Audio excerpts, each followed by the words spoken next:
are you? So this is your whare? Hi.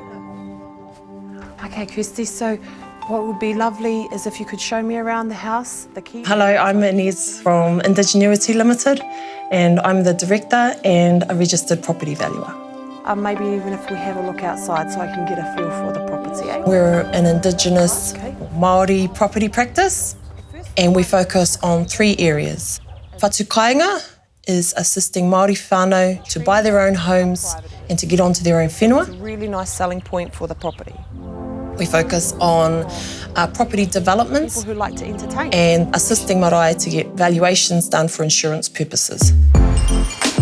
Kind of a pretty academic background. When I went to the wānanga, I found it was really important for myself. It made me feel like I was learning something I wanted to learn. When you go to university, they talk at you. That's why they call it a lecture. And you're at risk of falling asleep through most of it, which is kind of what I did. But when you're at the wānanga, it's engaging. The examples they use, the business ideas, and just the kōrero is all in the context of Māori thinking. I had to work half as hard to understand and absorb the information. Being from Te Arawa, I've realised that you can't apply a Māori model to any of us Māori, because once you get down into a Māori world, we are all as different as we can be on a national level.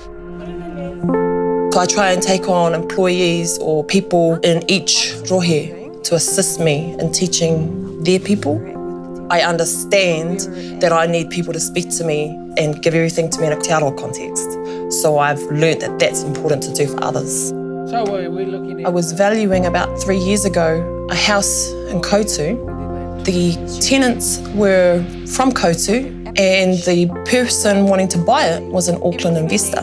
And when I assessed how much it was going to be roughly, and the amount of rent was going to be more than what I estimated the mortgage repayments to be. So it could have been a scenario where one of our own would own the whenua rather than renting our own whenua off somebody out of town. And when I asked them why they didn't consider buying it, it was more of a mindset problem. They didn't think they were worthy or that they could. For no real reason, other than we didn't know that we would be able to. Yeah. And that just spurred me on. I thought, how can I go and get an education and experience and in my own people are tenants? Your dining room here. I went away to Vietnam for 5 weeks and chilled out and got my bearings and came back and announced to my employers and to my family that I wasn't working for a business anymore. I was going to start my own. I didn't actually have any clients in mind or really know what I was going to do, so I figured in the meantime I'll do something for free that I'm really good at. Make sure you update. I figured, oh well, I'll pay back by teaching my people in here, Rotorua. And then that's when I decided I couldn't work in the mainstream anymore. I had to pull myself out and start serving whānau.